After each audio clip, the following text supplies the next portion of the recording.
காந்தியடிகளுக்கு ஏன் நோபல் பரிசு கிடைக்கவில்லை? உலக அளவில் முக்கியமான பரிசாக கருதப்படுவது நோபல் பரிசு. அதுவும் சமாதானத்திற்காக வழங்கப்படும் நோபல் பரிசு உலக அளவில் கவனத்திற்குரியதாகும். காந்தியடிகளுக்கு சமாதானத்திற்கான நோபல் பரிசு வழங்கப்படாதது குறித்த கேள்விகள் எழாமல் இல்லை. நோபல் பரிசு வழங்கும் நார்வே நாட்டு குழுவினர் குறுகிய மனம் படைத்தவர்களா? ஐரோப்பாவை தவிர்த்த மக்களின் விடுதலை போராட்டத்தை இக்குழுவினரால் மெச்சிக்கொள்ள இயலவில்லையா? காந்தியடிகளுக்கு பரிசு வழங்கினால் தங்கள் நாட்டுக்கும் பிரிட்டனுக்கும் இடையேயான உறவு பாதிக்கப்படும் என்று நோபல் குழுவினர் அஞ்சினரா என்று பல்வேறு கேள்விகள் எழும்புகின்றன. காந்தியடிகளுக்கு ஏன் நோபல் பரிசு வழங்கப்படவில்லை என்ற காரணத்தை நோபல் குழு கூறவில்லை. ஆயினும் கிடைக்கும் தகவல்களை கொண்டு 1998 முதல் 2000 ஆண்டு காலத்தில் நோபல் சமாதான பரிசு இணையதளத்தின் ஆசிரியராக பணிபுரிந்த ஓய்விண்ட் டொன்னசன் எழுதிய கட்டுரை சில கோணங்களை நமக்கு காட்டுகிறது. காந்தியடிகளின் பெயர் 5 முறை நோபல் சமாதான பரிசுக்கு பரிந்துரைக்கப்பட்டது. 3 முறை இறுதிக்கட்ட பரிசீலனை வரைக்கும் சென்றுள்ளது. நார்வே நாடாளுமன்ற உறுப்பினராக இருந்த தொழிலாளர் கட்சியை சேர்ந்த ஓலே கோல்ஃப் ஜோன்சன் முதன்முறையாக 1937 ஆண்டு காந்தியின் பெயரை நோபல் சமாதான பரிசுக்கு பரிந்துரைத்தார். அவரே பின்னர் 1938 மற்றும் 39 ஆண்டுகளிலும் காந்தியின் பெயரை பரிந்துரைத்துள்ளார். ஐரோப்பாவிலும் அமெரிக்க ஐக்கிய நாடுகளிலும் 1930களின் தொடக்கத்தில் ஆரம்பிக்கப்பட்ட ஃப்ரெண்ட்ஸ் ஆஃப் இந்தியா என்ற அமைப்பு காந்தி மீது நன்மதிப்பு கொண்டிருந்தது. ஓலே கோல்ஃப் ஜோன்சன் முதல் முறை பரிந்துரைத்த போது அதற்கான கட்டுரையை ஃப்ரெண்ட்ஸ் ஆஃப் இந்தியா அமைப்பின் நார்வே கிளையை சேர்ந்த ஒரு பெண்மணி எழுதியிருந்தார்.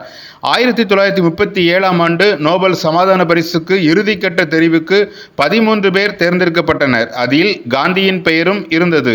ஆனால் அந்த ஆண்டு பரிசு குழுவின் ஆலோசகராக இருந்த ஜேக்கப் வாம் முல்லர் என்ற பேராசிரியர் காந்தி சந்தேகத்திற்கு இடமில்லாத வகையில் நல்ல மனிதர், உத்தமர், தன்னை வெறுத்தவர், இந்தியாவில் பெருந்திரளான மக்களின் அன்புக்கும் மரியாதைக்கும் உரியவர் என்று எழுதிவிட்டு தம் கொள்கைகளில் தாமே முரண்பட்டார். அவற்றை அவரை தியாகத்தோடு பின்பற்றுகிறவர்களால் மட்டுமே விளக்க முடியும்.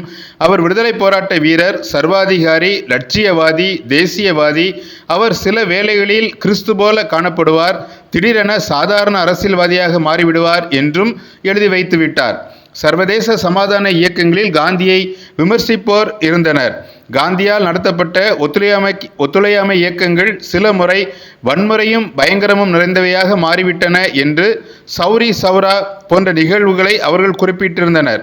1938 மற்றும் 39 ஆண்டுகளில் ஓலே கோல்ஃப் ஜோன்சன் காந்தியின் பெயரை பரிந்துரைத்தாலும் 10 ஆண்டுகள் கழித்து 1947 ஆண்டுதான் அவர் பெயர் மறுபடியும் இறுதிச் சுற்றுக்கு வந்தது.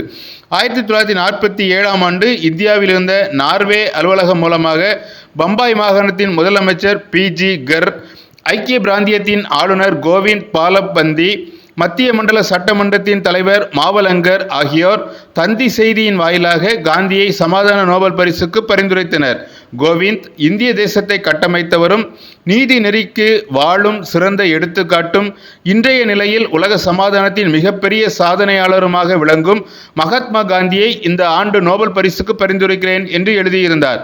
அந்த ஆண்டு சமாதான நோபல் பரிசுக்கு 6 பெயர்கள் இறுதிக்கட்ட பரிசீலனைக்கு வந்தன. அவற்றுள் காந்தியின் பெயரும் இருந்தது. அப்போது நோபல் குழுவின் ஆலோசகராக இருந்த வரலாற்றறிஞர் ஜென்ஸ் அருப் செய்ப் 1937 ஆண்டுக்கு பின்னர் இந்தியாவின் அரசியல் வரலாற்றில் காந்தியின் பங்கு குறித்து எழுதினார். அதில் 1937 முதல் 1947 ஆண்டு வரையிலான காலம் காந்தியும் அவரது இயக்கமும் இந்திய விடுதலை என்ற மிகப்பெரிய வெற்றியையும் இந்திய பிரிவினை என்ற மிகப்பெரிய தோல்வியையும் அடைந்த காலமாகும். இந்திய தேசிய காங்கிரஸ் இந்தியா விடுதலை அடைவதற்கு முந்தைய 10 ஆண்டு காலகட்டத்தில் கையாள வேண்டியதிருந்த 3 வெவ்வேறு ஆனால் ஒன்றுக்கொன்று தொடர்புடைய முரண்பாடுகளை பற்றி அந்த அறிக்கை தெரிவித்தது. அவை இந்தியர்களுக்கும் பிரிட்டிஷ்காரர்களுக்கும் இடையே நடந்த போராட்டம், 2ஆம் உலகப் போரில் இந்தியா பங்கேற்றது, இந்து மற்றும் முஸ்லிம் சமுதாயத்தினரிடையே காணப்பட்ட முரண்பாடு ஆகியவையாகும். இவை எல்லாவற்றிலும் காந்தி தமது வன்முறையின்மை என்னும் அகிம்சையையே பின்பற்றினார். செய்ப்பின் அறிக்கை 10 ஆண்டுகளுக்கு முன்பு வாம் முல்லர் எழுதிய அளவுக்கு காந்தியை விமர்சிக்காவிட்டாலும் அவருக்கு சாதகமாகவோ ஆதரவாகவோ இல்லை. 1947 அக்டோபர் 30 நோபல் பரிசு முடிவு செய்யப்பட வேண்டிய தினத்தன்று குழு உறுப்பினர்களான கிறிஸ்டியன் கன்சர்வேட்டிவ் கட்சியை சேர்ந்த ஹெர்மன் ஸ்மிட் இங்கேபிரஸ்டனும் கிறிஸ்டியன் லிபரல் கட்சியைச் சேர்ந்த கிறிஸ்டியன் ஆஃப்டேடெல்லும் காந்திக்கு ஆதரவாக பேசினர். சமுதாய சித்தாந்த முரண்பாடுகளால் அச்சுறுத்தலுக்கு உள்ளாகும் உலகில் நீதிநெறி மற்றும் சமய அடையாளங்களாக விளங்குகிறவர்களை இவர்கள் எப்போதும் ஆதரித்து வந்தார்கள். ஆனாலும் குழுவின் ஏனைய 3 உறுப்பினர்களை ஒத்துக்கொள்ள வைக்க இவர்களால் முடியவில்லை. இந்திய பிரிவினையின் காரணமான காந்திக்கு சமாதான பரிசை அளிக்க முடியாதென மற்றவர்கள் வாதிட்டனர். அடுத்த ஆண்டு 1948 நோபல் சமாதான பரிசுக்கான பரிந்துரைகள் முடியும் தினத்திற்கு 2 நாட்கள் முன்னதாக ஜனவரி 30ஆம் தேதி மகாத்மா காந்தி கொல்லப்பட்டார். அந்த ஆண்டு காந்தியை பரிந்துரைத்து 6 கடிதங்கள் வந்தன. 3வது முறையாக நோபல் பரிசுக்கான இறுதிச் சுற்றில் காந்தியின் பெயர் இடம்பெற்றது. அந்த ஆண்டு 3 பெயர்கள் மட்டுமே இறுதிச் சுற்றுக்கு வந்தன. இப்போதும் குழுவில் ஆலோசகரான சைப் இந்தியாவுக்குள்ளும் வெளியேயும் பெருந்திரளான மக்களின் பண்பாட்டு அரசியல் மனப்பான்மையில் காந்தி பெருந்தாக்கத்தை ஏற்படுத்தியுள்ளார்.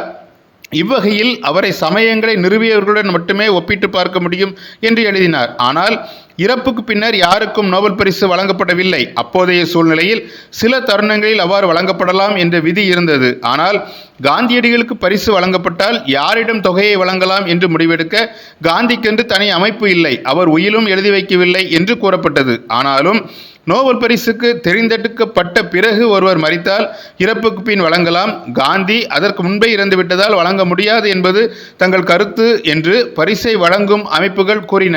அந்த ஆண்டு சமாதானத்திற்கான நோபல் பரிசு யாருக்கும் வழங்கப்படவில்லை.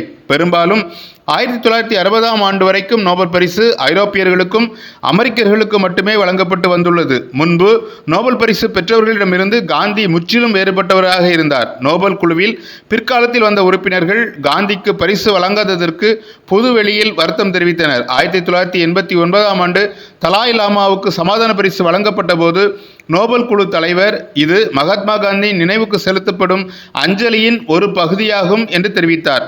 காந்திக்கு நோபல் பரிசு வழங்கப்படாவிட்டாலும் ஒவ்வொரு இந்தியனும் காந்திய சித்தாந்தத்தின் அவசியத்தையும் வலிமையையும் குறித்து பெருமிதம் கொண்டவனாகவே இருப்பான். யாருக்கும் தன் தந்தையின் தியாகத்தையும் பெருமையையும் இன்னொருவர் சொல்ல வேண்டிய அவசியம் இல்லை. தந்தையின் பெருமையை காப்பது ஒவ்வொரு மகளின் கடமையாகும். காந்தியத்தை உயிரோடு வைப்பது ஒவ்வொரு இந்தியனின் கடமையாகும். இதுபோன்ற விரிவான வரலாற்று தகவல்களை தவறவிடாதிருக்க தமிழ் பூமர் சேனலை சப்ஸ்கிரைப் பண்ணுங்க. நீங்கள் நினைப்பதை நாங்கள் பேசுகிறோம். தமிழ் பூமர் சேனலை லைக் பண்ணுங்க, ஷேர் பண்ணுங்க, உங்க கருத்தை கமெண்ட் பண்ணுங்க.